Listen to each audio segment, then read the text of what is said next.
ओम श्री गुरु चरण कमलेभ्यो नमः। मित्रों, फिर से एक बार मैं आपके समक्ष पेश हुआ हूँ छठे भाव की कुछ विशेषताओं के, कुछ कारकत्वों के बारे में आपको बताने के लिए, जो फलित ज्योतिष में आपको सहायक होंगे।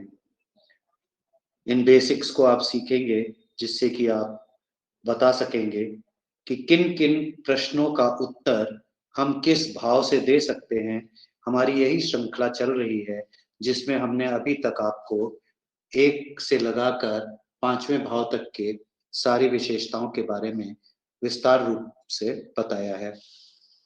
आपको अब तक ये चीज का ज्ञान हो गया होगा कि अगर हमको कुछ प्रश्नों का जवाब जानना है तो हम किस भाव से उन प्रश्नों को देखेंगे।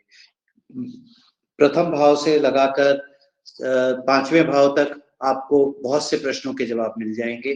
उन प्रश्नों के बारे में भी हमने आपको विस्तार पूर्वक बताया है और कुछ आपको ज्योतिषी सूत्र भी आपको दिए हैं। तो आज हम बात करेंगे छठे भाव के बारे में।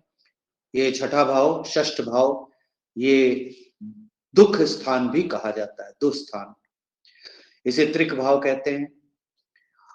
अर्थ त्रिकोण का ये दूसरा त्रिकोण होता है, दूसरा भाव होता है और ये हमेशा पीड़ा का भाव होता है।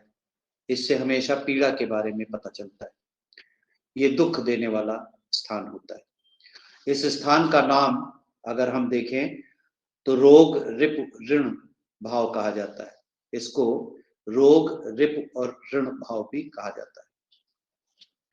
रोग अर्थात डिजीज, अर्थात बीमारी, तो तरह तरह की वो बीमारियां जिनका इलाज संभव हो उनको हम इसी भाव से देखते हैं।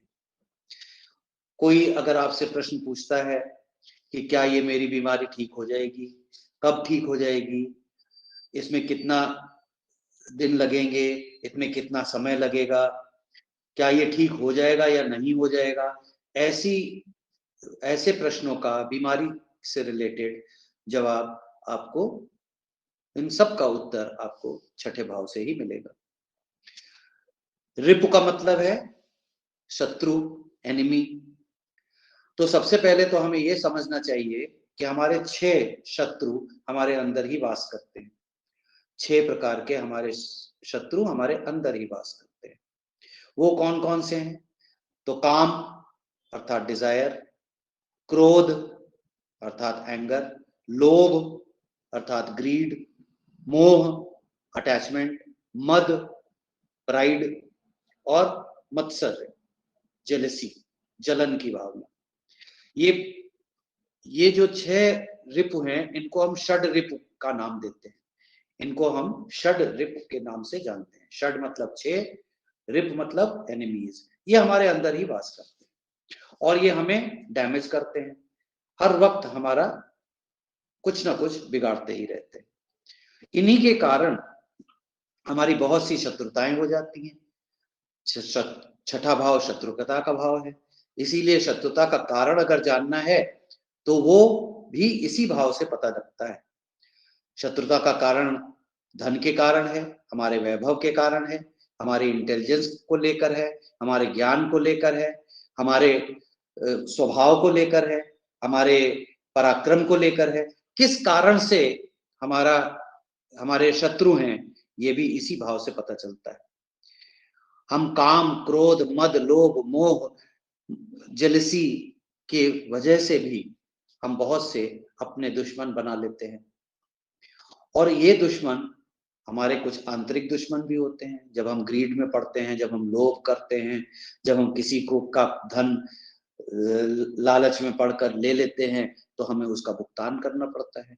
तो हमें एक जन्म, दूसरा जन्म, तीसरा जन्म, पुनर्जन्म इसीलिए होता है क्योंकि हम अगर कर्जा लेकर हम उसको अदा ना करें तो हमें उसमें बार बार जन्म लेकर उसको अदा करना पड़ेगा। कर्जे तो कई तरह के होते हैं, इसी को ऋण कहते हैं और ऋण जो है वो इसी भाव से देखा जाता है। ऋण तो कई तरह के बताए गए हैं, जैसे पितृ ऋण, मतलब हमारे एंसेस्टर्स के प्रति हमारे कुछ कार्य हैं जिनको अगर हमने नहीं किया तो हमें बार बार जन्म लेना पड़ेगा। किसी से हमने धन लिया और उसको वापस नहीं किया, तो उसका धन वापस करने के लिए हमें बार बार जन्म लेना पड़ेगा। तो शत्रु, रोग, चिंता, पीड़ा, कर्ज, मुकदमा, मामा, इन सब का भाव छठा भाव होता है। इसको हाउस ऑफ हंगर भी कहते हैं।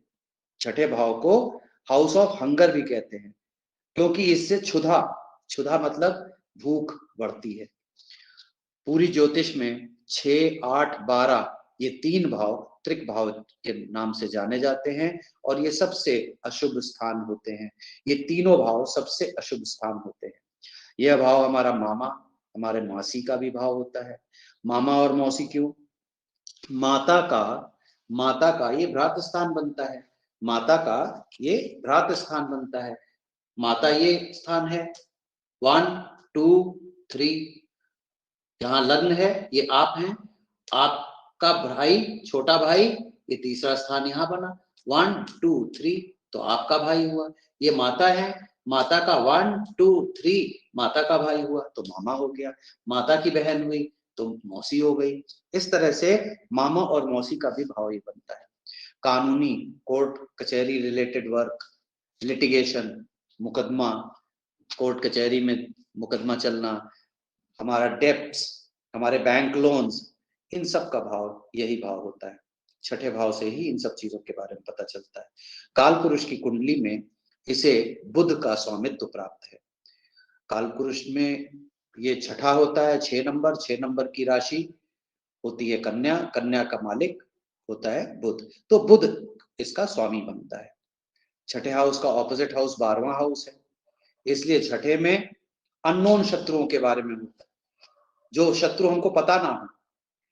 मान लीजिए आप एक एग्जाम दे रहे हैं, आपका कोई कॉम्पिटिटिव एग्जाम है, तो क्या आपको पता होता है कि वहां पर आपके जो साथ में कंपटीशन में आएंगे वो लोग आपके जान पहचान के होते हैं? नहीं होते हैं, अननोन होते हैं।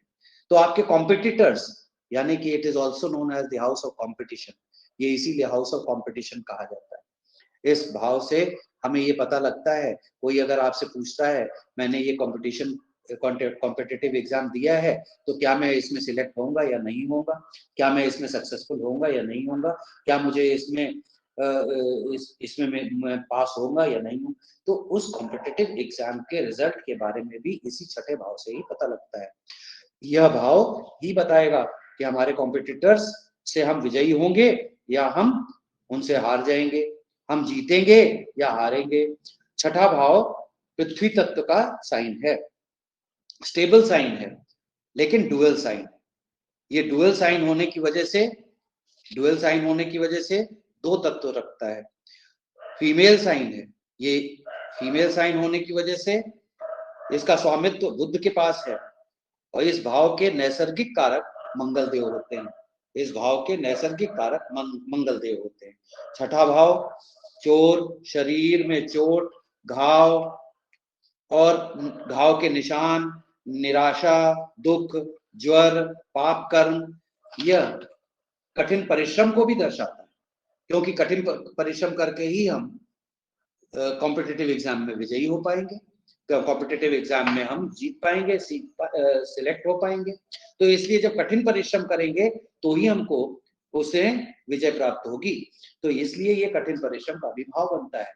ये भाव हाउस ऑफ कॉम्पिटिशन इसीलिए कहलाता है। ये भाव किसी भी तरह के समझौते और सहमत को दर्शाता है। शरीर पर सूजन, पागलपन भी इसी से देखा जाता है। फोड़ा, फुंसी, उदारी, आंख में परेशानी, असंयमित भोजन, भय आदि का भी भाव यही होता है। रोग से कब तक पीड़ित रहेगा व्यक्ति, कब तक उसकी बीमारी चलती रहेगी, उसकी बीमारी लंबी होगी या छोटी होगी, कितने दिन के लिए होगी, आदि प्रश्नों का उत्तर भी इसी भाव से मिलता है। ऋषि पराशर के अनुसार स्त्रियों में छठा भाव सौतेली मां, चरित्रहीन व्यवहार, गर्भपात का भी सूचक माना गया है। प्रसव का सूचक भी यही भाव माना गया है स्त्रियों में। यह भाव पालतू जानवरों, मवेशियों, किराएदार, जड़ी बूटी का ज्ञान, प्रतिस्पर्धा की राह में आने वाली चुनौतियों को बताता है। यह भाव जादू और अंधविश्वास का भी भाव है। ये स्थान मनुष्य को अशुभ ही होता है।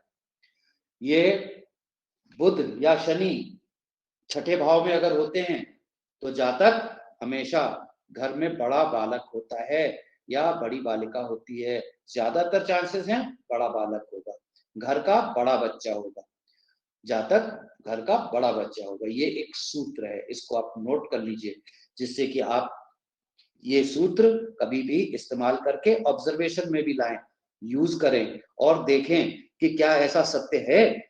जो अगर ऐसा आपको सत्य मिले तो कमेंट में जरूर लिखें कि ऐसा होता है कि बुध या शनि अगर छठे भाव से संबंध बनाएंगे तो जातक घर का बड़ा बच्चा होगा। इसके अलावा क्षय रोग, उग्र कर्म, कंजूसी, भाइयों से झगड़ा, अब भाई से झगड़ा हो गया तो भी हम छठे भाव को देखेंगे, क्योंकि ये हर तरह के शत्रुता के भाव को दर्शाता है। लग्न से छठा, कर्ज उधर का उधर कर्ज अदा कर पाएंगे या नहीं, उधर का ऊपरी भाग, ये सब इसी भाव से देखे जाते हैं। ऐसे रोग जिनका उपचार हो सके उनको भी छठे भाव से ही देखते हैं। तो मित्रों, ये जो कारकत्व हमने बताए हैं, इन कारकत्वों से हमें बहुत से प्रश्नों का उत्तर मिलता है। बहुत से लोग जब आपसे प्रश्न पूछेंगे तो आप ये देखेंगे कि छठे भाव को आपको बार बार देखना पड़ेगा, क्योंकि छठे भाव को दूसरे भावों से भी हमें संबंधित करके देखना पड़ेगा कि छठे भाव का संबंध इस भाव के साथ क्या बन रहा है, छठे भाव का संबंध इस भाव के साथ क्या बन रहा है। हाँ, तो उसके हिसाब से भी बहुत सारा फलित में हम रिजल्ट बता सकेंगे। तो उम्मीद करता हूं अब तक आप लोगों ने पहले भाव, दूसरे भाव, तीसरे भाव, चौथे भाव, पांचवें भाव और छठे भाव के बारे में अच्छी तरह से ज्ञान ले लिया होगा और इस तरह से आप समझ पाए होंगे कि इन भावों का महत्व क्या है।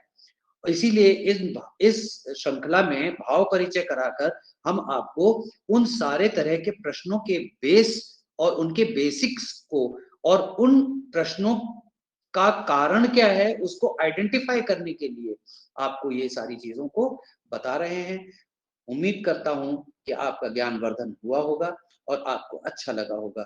अगर अच्छा लगा है तो सब्सक्राइब करके हमारे इस चैनल को और बढ़ावा दें, कमेंट करें कि आपको किस तरह का क्या मैटर चाहिए जिससे आपका ज्ञान वर्धन हो, किस तरह की आप और वीडियोस चाहते हैं वो भी आप लिखें, जिससे कि हम उन तरह की वीडियोस को और बना सकें और आपके ज्ञान वर्धन में सहायक हो सके।